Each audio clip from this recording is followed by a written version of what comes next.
الحمد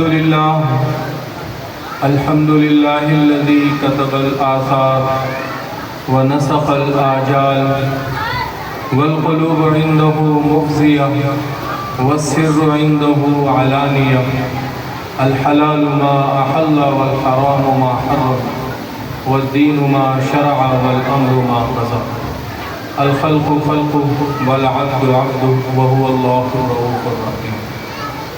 أما بعد فقد قال الله تبارك وتعالى بعد أعوذ بالله من الشيطان الرجيم بسم الله الرحمن الرحيم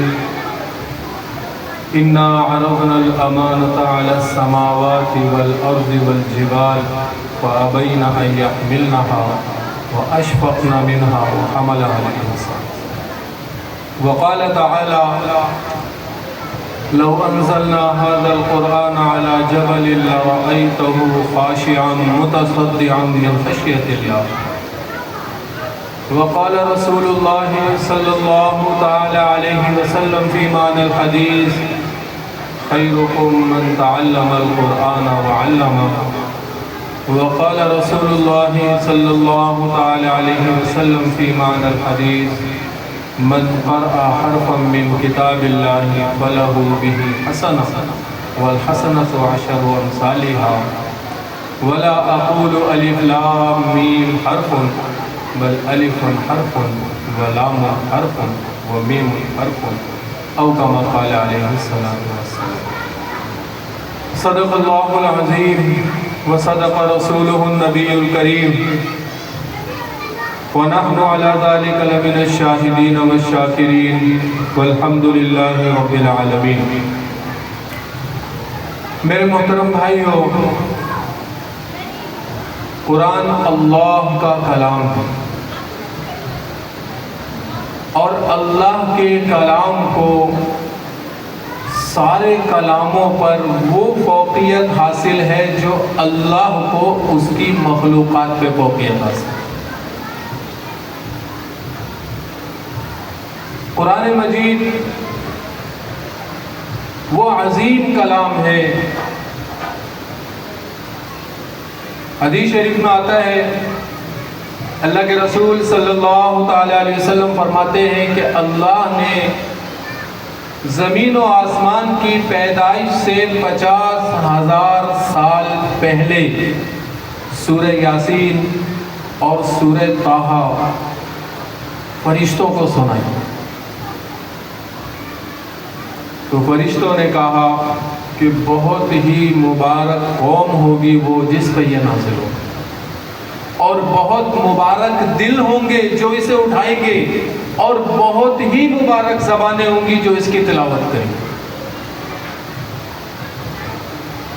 میرے محترم بھائیو، آج کی ہماری یہ مجلس قرآن مجید کے پڑھنے اور پڑھانے سے منسوب ہے. قرآن مجید کا پڑھنا اور پڑھانا کتنا بڑا عمل ہے، کتنی اس کی فضیلت ہے، اس کا اندازہ آپ اللہ کے رسول صلی اللہ تعالی علیہ وسلم کی اس حدیث سے لگا سکتے ہیں جو میں نے آپ کے سامنے خطبے میں تلاوت کی کہ خیرکم من تعلم القرآن وعلمہ. تم میں سے بہترین شخص وہ ہے جو قرآن پڑھے اور پڑھائے، سیکھے اور سکھائے.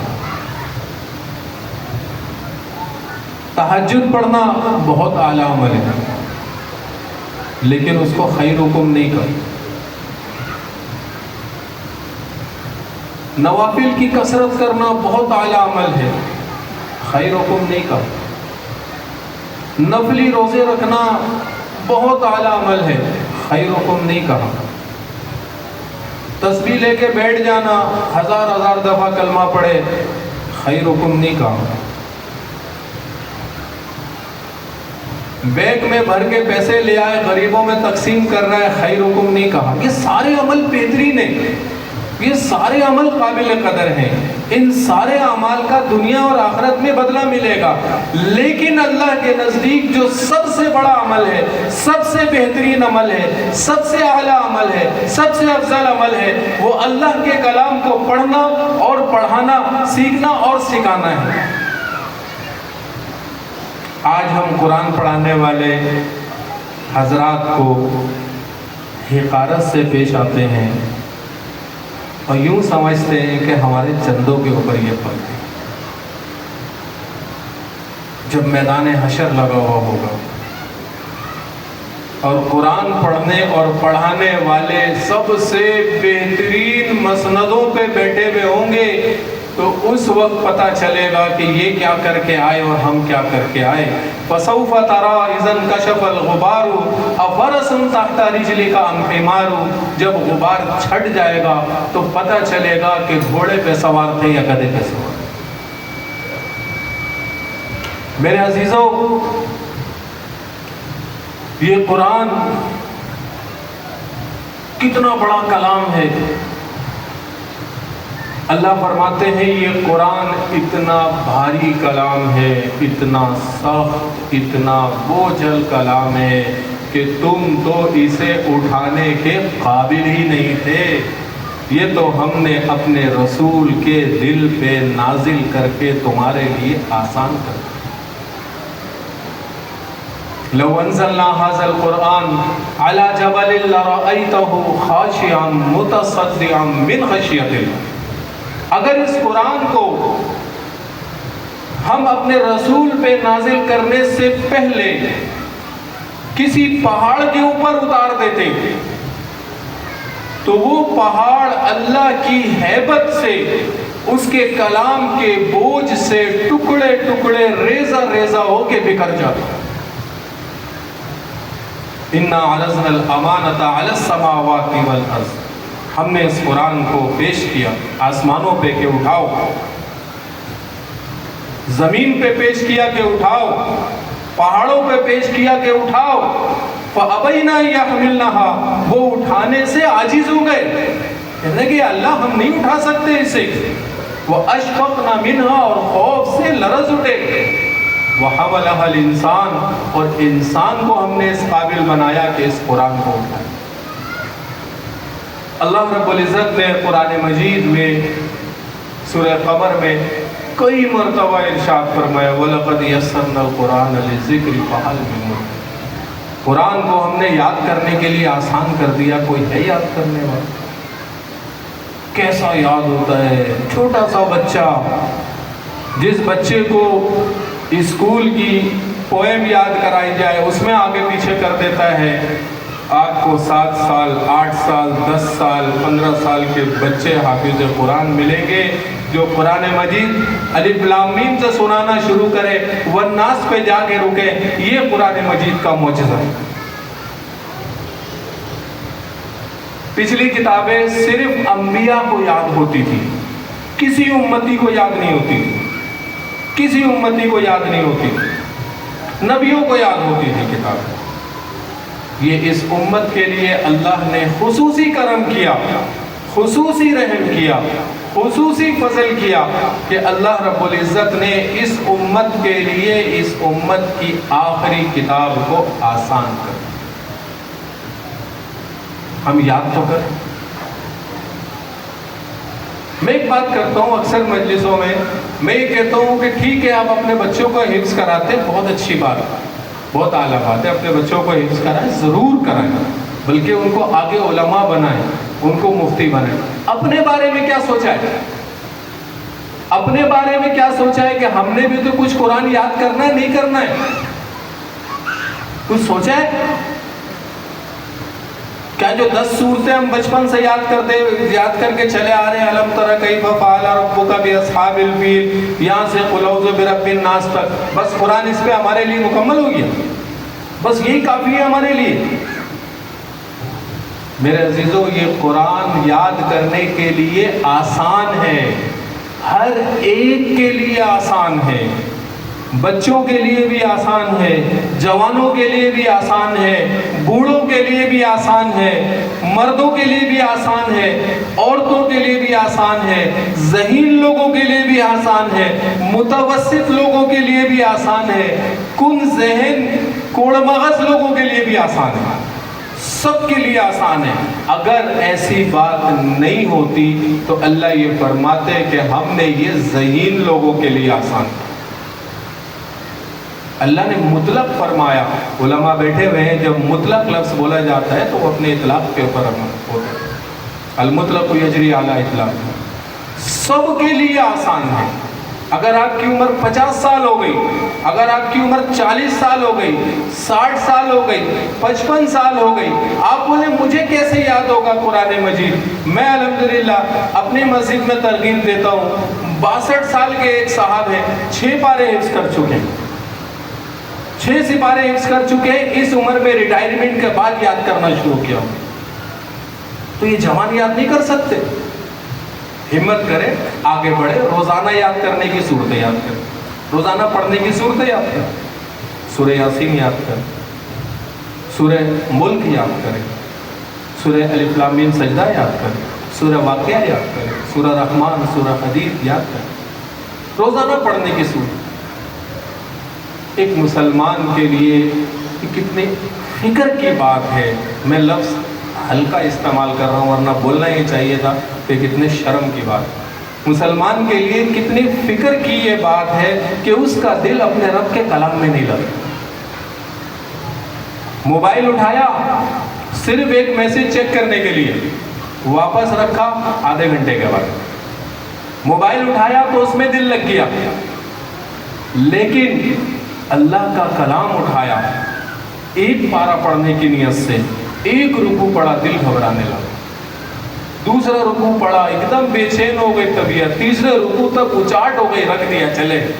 یہ حدیث یاد آتی ہے کہ ہاں بھائی قرآن پڑھو جب تک دل لگے, نہ دل لگے تو نہ پڑھو. تو اس کا مطلب یہ نہیں کہ, اس کا مطلب ہے کہ اس وقت نہ پڑھو, پھر تھوڑی دیر کے بعد آ جاؤ پڑھنے کے لیے. شیطان کا کام تو بیگانہ ہے.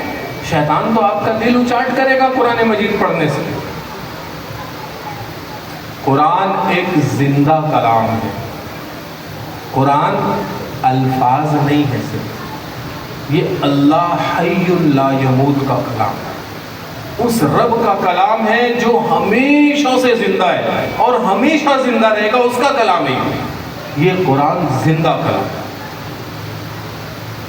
یہ قرآن زندہ کلام ہے. آپ کو یہ پوری ذمہ داری کے ساتھ بتا رہا ہوں. حدیث شریف میں آتا ہے کہ جو قرآن سے دل لگاتا ہے, جو قرآن کی دن اور رات تلاوت کرتا ہے, جو قرآن مجید کو اپنے سینے سے لگاتا ہے, جب یہ مر جاتا ہے تو قرآن ایک نوجوان کی صورت میں اس کے ساتھ ہوتا ہے. جب یہ قبر میں رکھا جاتا ہے تو یہ اس کے سینے اور کفن کے درمیان میں ہوتا ہے. جب قبر میں منکر نکیر سوال کرتے ہیں, وہ کہتا رکو رکو بھائی, یہ کبھی مجھے دن میں پڑھتا تھا, کبھی رات میں پڑھتا تھا, کبھی بلند آواز سے پڑھتا تھا, کبھی آہستہ آواز سے پڑھتا تھا, کبھی نماز سے باہر پڑھتا تھا, کبھی نماز میں پڑھتا تھا, کبھی دیکھ کے پڑھتا تھا, کبھی بغیر دیکھے پڑھتا تھا. رکو بھائی رکو, تمہیں تمہارا کام جو کرنا ہے دور کھڑے ہو کے سوال کرو. میرے دوست کو تمہارے قریب آنے سے گھبراہٹ ہوگی, دور کھڑے ہو کے اپنے سوالات کرو. اور پھر اس مرنے والے کو کہتا ہے کہ گھبراؤ نہیں, تم نے جس طرح میرا خیال کیا آج کی دن میں تمہارا خیال کروں گا, بس یہ سوال جواب ہو جانے دو, اس کے بعد تمہارے لیے سکون ہی سکون, اطمینان ہی اطمینان. جب منکر اور نکیر سوال و جواب کر لیتے, اس کے بعد یہ اللہ کی بارگاہ میں گزارش کرتا ہے کہ اے اللہ اس کو جنت کا جوڑا عطا فرما. کیا پہنا ہوا ہے؟ کفن. وہ درخواست کرتا ہے اللہ اس کو جنت کا جوڑا عطا فرما. اللہ جنت کا جوڑا عطا فرماتے. اے اللہ اس کے سونے کے لیے جنت کا بستر عطا فرما. تو اللہ اس کے لیے جنت کا بستر عطا فرماتے ہیں. اور جب یہ بستر پہ اس کو سلاتا ہے, کہتا ہے کہ اس طرح سو جا, سکون سے سو جا.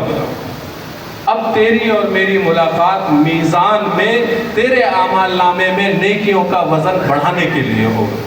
اور پھر وہ مردہ سو جاتا ہے, اور ہزاروں سال گزرنے کے بعد جب وہ اٹھے گا, قیامت کا دن آئے گا, تو وہ یوں کہے گا کہ یار ابھی تو میں سویا تھا, ابھی اٹھا دیا تم لوگوں نے, ابھی تو میں سویا تھا. میرے عزیزوں, آپ قرآن سے بات کریں, قرآن آپ کو جواب دیتا ہے. قرآن سے پوچھیں کہ تیرا نام کیا ہے, قرآن کہے گا انہو لقرآن کریم، کہاں لکھا ہوا تھا؟ فی کتاب مکنون، لوح محفوظ میں لکھا ہوا تھا۔ قرآن سے پوچھے کہ کون لے کر آیا؟ کہے گا نزل بہ الروح الامین، جبرائیل امین لے کر آئے۔ قرآن سے پوچھے کہاں پہ آیا تو؟ کہا علی قلبک لتکون من المنذرین، محمد صلی اللہ علیہ وسلم کے دل پہ نازل ہوا تاکہ وہ لوگوں کو اس کے بارے میں بتائے۔ میرے عزیزو، قرآن سے آپ پوچھیں کہ میں بیمار رہتا ہوں، میرے وجود میں فلاں فلاں بیماریاں ہیں، اللہ کے رسول فرماتے ہیں سورہ فاتحہ میں ہر بیماری کی شفا۔ میں کہوں کہ میرا کام نہیں چل رہا، میرا کاروبار نہیں چل رہا، میرا روزگار نہیں چل رہا، میری روزی تنگ ہو گئی ہے، قرآن کہتا ہے کہ سورہ واقعہ پڑھ، کبھی تیرے اوپر تنگ دستی نہیں آئے گی۔ میں کہوں کہ میری حاجتیں پوری نہیں ہوتی، میری ضرورتیں پوری نہیں ہوتی، میں پریشان رہتا ہوں، میں مقروض رہتا ہوں، میں لوگوں کا محتاج رہتا ہوں، قرآن کہتا ہے کہ سورہ یاسین کو دن کے شروع میں پڑھ، اللہ تیری اس دن کی 80 حاجتیں پوری کرے گا، جس میں کم درجے کی حاجت جو ہے تیرے فقر کو دور کر دے۔ میں کہتا ہوں مرنے کے بعد کا مجھے خوف، مرنے کے بعد میرے ساتھ کیا ہوگا، قبر میں میرے ساتھ کیا ہوگا۔ قرآن کہتا ہے سورہ ملک پڑھا کر، سورہ ملک پڑھا کر، تجھے قبر میں بھی کام آؤں گا، تو روز سورہ ملک پڑھا کر۔ میں سوچتا ہوں کہ میرا شمار جنتیوں میں ہے یا کسی اور لوگوں میں۔ قرآن کہتا ہے کہ سورہ رحمان، سورہ واقعہ، سورہ حدید مغرب کے بعد پڑھ، تیرا نام جنت الفردوس کے دروازے پہ لکھ دیا جائے۔ ہم قرآن سے دل تو لگائیں، ہم قرآن کو اپنا تو بنائیں، ہم قرآن کی تلاوت کرنا شروع کریں گے تو قرآن آہستہ آہستہ آہستہ ہمارے دل میں اترتے جائے گا۔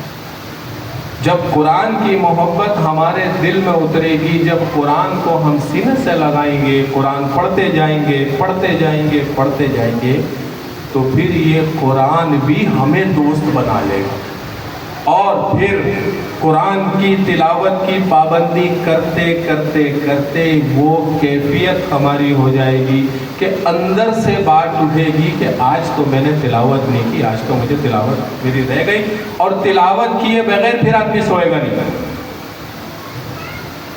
میرے عزیزو، قرآن مجید کی تلاوت کھانا کھانے سے زیادہ ضروری ہے، قرآن مجید کی تلاوت پانی پینے سے زیادہ ضروری ہے، قرآن مجید کی تلاوت سانس لینے سے زیادہ ضروری ہے۔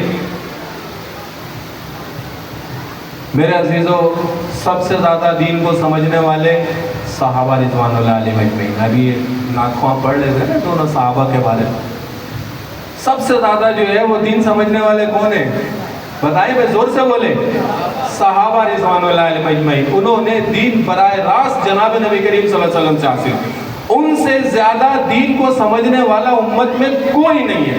اگر کوئی کھڑا ہو کے کہتا ہے کہ میں فلانے صحابی سے زیادہ دین کو سمجھتا ہوں، وہ دجال ہے، کذاب ہے، جھوٹا ہے۔ سب سے زیادہ صحابہ دین کو سمجھنے والے ہیں۔ صحابہ کا قرآن کے ساتھ کیا معمول تھا، یہ دراصل حضرت عبداللہ بن عمر بن عاص رضی اللہ تعالیٰ عنہ کے بارے میں حدیث ہے، بخاری شریف کی حدیث ہے، کتاب النکاح میں بھی ہے، فضائل قرآن میں بھی۔ عبداللہ بن عمر بن عاص رضی اللہ تعالیٰ عنہ کے والد عمر بن عاص رضی اللہ تعالیٰ، انہوں نے اپنے بیٹے عبداللہ کی شادی کرا دی۔ 6 مہینے کے بعد بہو سے پوچھا کہ میرے بیٹے کا تمہارے ساتھ کیسا سلوک ہے، کیا سلوک ہے؟ اچھا سلوک کرتا ہے، ڈانٹتا تو نہیں ہے، غصہ تو نہیں کرتا، حقوق پورے کرتا ہے، ساری بات۔ تو وہ کہنے لگی کہ آپ کا بیٹا بہت نیک انسان ہے، بہت نیک انسان ہے، دن بھر روزہ رکھتا ہے، رات بھر نماز میں قرآن پڑھتا ہے، دن بھر روزہ رکھتا ہے، رات بھر قرآن پڑھتا ہے۔ سمجھ گیا ہے عمر بن عاص، سمجھ گئے کہ یہ تعریف تو کر رہی ہے لیکن اس تعریف میں اس کی ایک شکایت ہے کہ یہ مجھے وقت نہیں دیتا۔ حضور اکرم صلی اللہ تعالیٰ علیہ وسلم کی خدمت اقدس میں حاضر ہوئی، عرض کی کہ اللہ کے رسول صلی اللہ علیہ وسلم ایسا ایسا مسئلہ ہے، میں نے اپنے بچے کی شادی کرائی تھی، لیکن تو وہ تو اپنی بیوی کے پاس ہی نہیں آتا، اس کو وقت ہی نہیں دیتا، وہ دن بھر روزہ رکھتا، رات بھر قرآن پڑھتا، دن بھر روزہ رکھتا، رات بھر قرآن۔ اب بلاؤ، یہ کہنے لگے میں جا رہا ہوں، آپ یہ نہیں بولیے گا کہ میں نے بتایا، آپ بلا کے پوچھیں۔ بلائے گئے نوجوان اور دریافت فرمایا آپ علیہ السلام نے، جس کا مفہوم ہے کہ عبداللہ کس ترتیب سے روزہ رکھتے ہو؟ عرض کیا اللہ کے رسول صلی اللہ علیہ وسلم کسی بھی دن روزہ نہیں چھوڑتا ہوں، ہر روز روزے سے ہوتا ہوں، کسی بھی دن نہیں چھوڑتا ہوں۔ تو پوچھا کیوں؟ کہا میں جوان ہوں، طاقتور ہوں، میں چاہتا ہوں کہ میری جوانی، میری طاقت میرے آخرت میں کام آئے، اس لیے میں اپنے لیے اعمال کا زیادہ سے زیادہ ذخیرہ کرنا چاہتا ہوں۔ اچھا بھائی قرآن کتنے دن میں پڑھتے ہو؟ کتنے دن میں قرآن پڑھتے ہو؟ کہنے لگے اللہ کے رسول صلی اللہ علیہ وسلم روز رات کو ایک قرآن پڑھتا ہوں، روزانہ رات میں ایک قرآن پڑھتا ہوں۔ تو آپ علیہ السلام نے شفقت فرمائی، محبت فرمائی، اور یوں فرمایا، اس کا مفہوم ہے کہ عبداللہ مہینے میں 3 روزے رکھا کرو اور ایک مہینے میں ایک قرآن پڑھا کرو، ایک مہینے میں ایک قرآن پڑھا کرو۔ اس بات کو آپ نے تھوڑا سا ذہن میں رکھنا ہے، ٹھیک ہے؟ اس پہلے جملے کو بھی، مہینے میں 3 روزے اور مہینے میں ایک قرآن۔ کہنے لگے یا رسول اللہ صلی اللہ علیہ وسلم میں جوان ہوں، مجھے اپنی جوانی سے فائدہ اٹھانا ہے۔ ہم جوانی سے فائدہ اٹھانا کیا سمجھتے ہیں؟ مستیاں کرتے ہیں، ون بلنگ کرتے ہیں، معاشرے میں جو ہے فساد مچاتے ہیں، بولتے ہیں اپنی جوانی سے اظہار کر۔ کہ اللہ کے رسول صلی اللہ علیہ وسلم مجھے جوانی سے فائدہ اٹھانے دیجئے، اس سے زیادہ کی مجھے اجازت دیجئے۔ تو اللہ کے رسول صلی اللہ تعالیٰ علیہ وسلم نے تھوڑا سا اور بڑھا دیا، اور آپ علیہ السلام نے یوں فرمایا، اس کا مفہوم ہے کہ تم ہر 10 دن میں 3 روزے رکھا کرو اور مہینے میں 2 ختم کیا کرو۔ پھر درخواست کی کہ اللہ کے رسول صلی اللہ علیہ وسلم کم ہے۔ آپ علیہ السلام بڑھاتے گئے، وہ اور درخواست کرتے گئے، حضور صلی اللہ علیہ وسلم پھر بڑھاتے گئے، وہ اور درخواست کرتے گئے، مزید کی، یہاں تک کہ آپ علیہ السلام نے فرمایا، جس کا مفہوم ہے کہ عبداللہ 3 دن میں ایک قرآن پڑھا کرو، 3 دن سے کم میں نہیں پڑھا کرو، 3 دن میں ایک قرآن پڑھا کرو، اور ایک دن روزہ رکھو، ایک دن ناغا کرو، پھر ایک دن روزہ رکھو، پھر ایک دن ناغا کرو۔ یہ داؤد علیہ السلام کا روزہ ہے اور اللہ کو بہت زیادہ یہ پسند ہے۔ تو اب آپ دیکھیے اس کے اندر، اس حدیث شریف میں ہمیں 2 باتیں پتہ چلتی ہیں۔ ایک بات تو یہ پتہ چلتی ہے کہ حضرات صحابہ کو قرآن سے کیا تعلق تھا۔ وہ زمانے میں معزز تھے مسلمان ہو کر، اور تم ذلیل و خوار ہوئے تاریک قرآن ہو کر۔ اور ہم نے قرآن مجید کو کہاں رکھا؟ اللہ فرماتے ہیں، اللہ کے رسول صلی اللہ علیہ وسلم فرماتے ہیں کہ ان اللہ تعالی یرفع بہذا الکتاب اقواما ویضع به آخرین، او کما قال علیہ السلام۔ اس کتاب، اس قرآن مجید کی وجہ سے اللہ کتنی قوموں کو بلند مرتبہ کرتے، کتنے لوگوں کو پست کر دیتے۔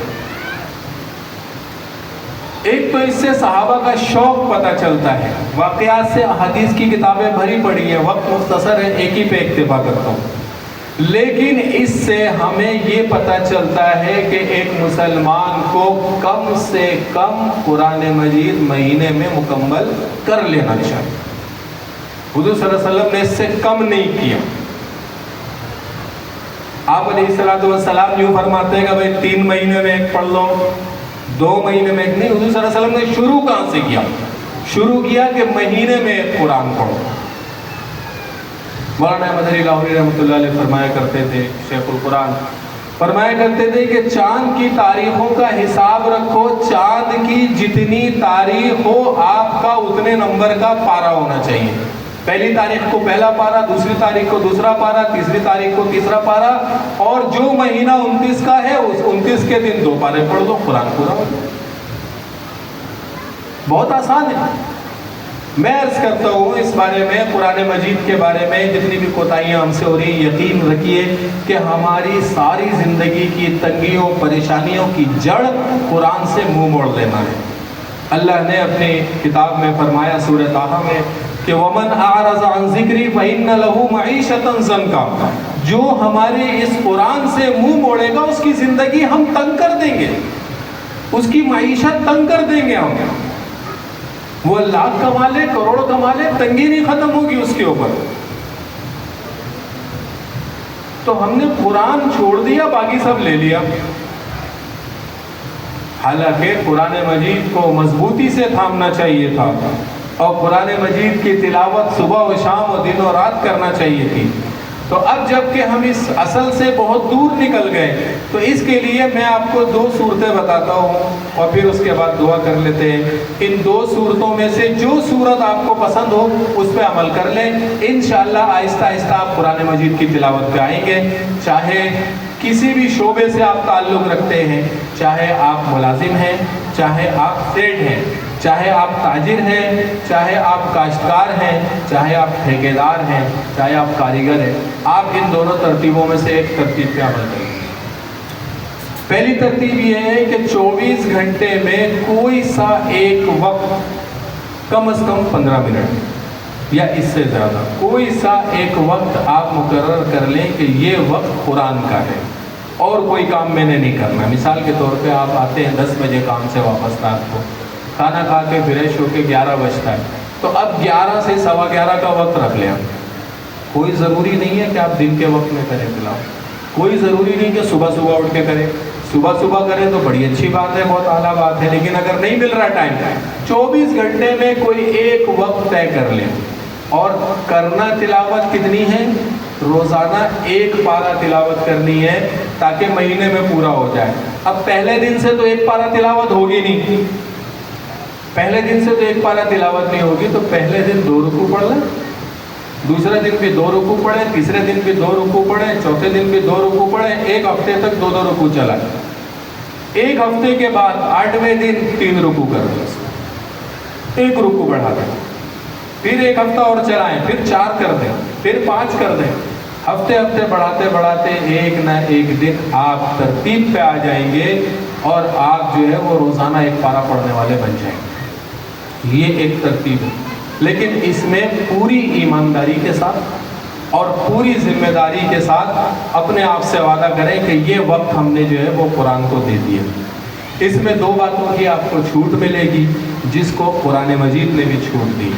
اللہ پاک نے سورہ مزمل کی آخری آیت میں فرمایا واللہ یقدر اللیل والنہار، دن اور رات کا نظام اللہ چلاتے ہیں۔ علم ان لن تحصوہ فتاب علیکم فاقرؤوا ما تیسر من القرآن، اللہ کو پتہ ہے کہ تم تلاوت قرآن کی پابندی نہیں کر سکتے، تو جتنا پڑھ سکتے ہو پڑھتے رہو۔ اور اللہ نے 2 چیزوں کی تمہیں چھوٹ دے دی، علم ان سیکون منکم مرضی، اور اللہ خوب جانتے ہیں کہ تمہارے اوپر بیماری کا حال بھی آئے گا، تو بیماری میں نہ کرو، صحت مند ہو جاؤ پھر شروع کر دو۔ وآخرون یضربون فی الارض یبتغون من فضل اللہ وآخرون یقاتلون فی سبیل اللہ فاقرؤوا ما تیسر منہ۔ اور دوسری صورت یہ ہے کہ تم سفر میں ہو، چاہے سفر تمہارا روزی روزگار کا سفر ہو، چاہے تمہارا سفر اللہ کے راستے میں جہاد کا سفر ہو، اس سفر میں تم اگر تلاوت کی پابندی نہیں کر سکو تو اللہ تم سے مطالبہ نہیں کرے گا۔ لیکن اگر مقیم ہو اور صحت مند ہو تو پھر تلاوت کی تم پابندی کرو۔ میرے عزیزوں، تو اللہ رب العزت نے 2 باتوں کی ہمیں چھوٹ دی۔ دوسری صورت یہ ہے کہ 5 نمازیں ہر مسلمان پہ فرض ہیں، ہر مسلمان پہ 5 نمازیں فرض ہیں۔ قرآن مجید میں ہر پارہ 15 لائن والا قرآن مجید اٹھائیں گے تو 20 صفحے کا ہر پارہ ہے، 20 صفحے کا ہر پارہ ہے۔ تو آپ جو ہے وہ ہر نماز کے ساتھ 4 صفحے پڑھ لیں، 5 نمازوں کے ساتھ 20 صفحے ہو جائیں گے۔ جس وقت نماز کے لیے اگر مرد ہیں مسجدوں میں جاتے ہیں تو 5-6 منٹ 7 منٹ پہلے پہنچ جائیں اور وہ 4 صفحے پڑھ لیں۔ عورتیں ہیں تو جس وقت وہ نماز کے لیے مصلی میں بیٹھتی ہے تو 4-5 منٹ پہلے وہ پڑھ لیں، اس سے نماز سے پہلے یا نماز کے بعد، نماز سے پہلے یا نماز کے بعد 4 صفحے پڑھ لیں۔ تو انشاءاللہ جو ہے یہ ایک پارہ پورا ہو جائے گا۔ اب 4 صفحے پڑھے نہیں جائیں گے تو 1 صفحے سے شروع کر دیں، 1 صفحہ فجر میں، 1 صفحہ ظہر میں، 1 صفحہ عصر میں، 1 صفحہ مغرب، 1 صفحہ عشاء۔ آج کے دن 5 صفحے ہو گئے، 4 دن میں ایک پارہ ختم ہو جائے گا۔ لیکن کرنے سے ہوگا، نہیں کریں گے تو نہیں ہوگا۔ شروع کر دیں۔ سفر اگر 1000 میل کا بھی ہو اور پیدل چل کے جانا ہو تو ابتدا پہلے قدم سے ہوگی۔ آپ پہلا قدم ہی نہیں اٹھائیں گے تو سفر کہاں سے شروع ہوگا؟ اور شروع میں جو میں بات کر رہا تھا وہ یہ بات کر رہا تھا آپ حضرات سے کہ ہم قرآن مجید کی چھوٹی چھوٹی صورتیں جو یاد کر چکے ہیں اس کو تو ہم نمازوں میں پڑھتے رہیں، جیسے 10 صورتیں آخر میں یاد کی ہے، آخر کی 10 صورتیں۔ اس کے علاوہ جو چھوٹی چھوٹی صورتیں ہیں، جیسے قرآن مجید کا 30واں پارہ تقریباً ساری چھوٹی صورتوں پہ مشتمل ہے، تو 30واں پارہ یاد کرنے کی کوشش کریں۔ 30واں پارہ یاد ہو جائے تو اس کے بعد روزانہ پڑھی جانے والی صورتیں یاد کرنے کی کوشش کریں۔ ہماری ایک تشکیل ہوئی تھی سن 2001 میں، ہمارے ساتھ ایک ڈرائیور تھا، وہ ایسا چٹا ان پڑھ ڈرائیور تھا جو اپنا نام نہیں لکھ سکتا تھا، اور وہ کہتا ہے کہ میں گلگت سے ٹرک لے کے چلتا ہوں اور کراچی آتا ہوں، 5 سے 6 دن لگتے ہیں، روزانہ ایک آیت یاد کرتا ہوں، پڑھتے پڑھتے پڑھتے پڑھتے گاڑی چلاتا رہتا ہوں، پھر جہاں پہ پہنچ کے رات ہوتی ہے وہاں پہ دوسری آیت میں پڑھتا ہوں، پھر دوسری آیت پڑھتے پڑھتے میں گاڑی چلاتا ہوں، 6 دن میں مجھے 6 آیتیں یاد ہو جاتی ہیں۔ اور جب ہماری اس سے ملاقات ہوئی تھی، وہ 3 چلے کے لیے قبول ہوا تھا، اللہ کے راستے میں نکلا تھا، تو وہ 6.25 سپارے حفظ کر چکا تھا، ایسا شخص جسے اپنا نام نہیں لکھنا آتا۔ یہ ہے قرآن اللہ نے یاد کرنے کے لیے آسان۔ تو آپ لوگ تو پڑھے لکھے، آپ لوگ سب سمجھدار ہیں، کوئی بھی یاد کرنا چاہے قرآن مجید یاد کر سکتا ہے۔ اللہ پاک ہمیں قرآن مجید کی برکتوں سے مستفید فرمائے، اور اللہ رب العزت جو ہے ان بچیوں کے نصیب اچھے کرے اور دنیا آخرت میں کامیاب کرے، قرآن مجید پہ عمل کرنے کی توفیق عطا فرمائے، اور حاضرین کی جملہ پریشانیوں کو دور فرمائے، اور ہمارے متعلقین رشتہ دار حاضرین کے جتنے بھی اس دنیا سے جا چکے ہیں اللہ پاک سب کی مغفرت فرمائے۔ وآخر دعوانا الحمدللہ رب العالمین۔ دعا کریں۔ اللہم لک الحمد کما انت اہلہ، وصلی علی سیدنا مولانا محمد کما انت اہلہ، وفعل بنا ما انت اہلہ، انک اہل التقوی و اہل المغفرۃ۔ یا اللہ یا رحمان یا رحیم، تیرے عظیم کلام کی طرف منسوب یہ محفل سجائی گئی، اللہ اسے قبول فرما۔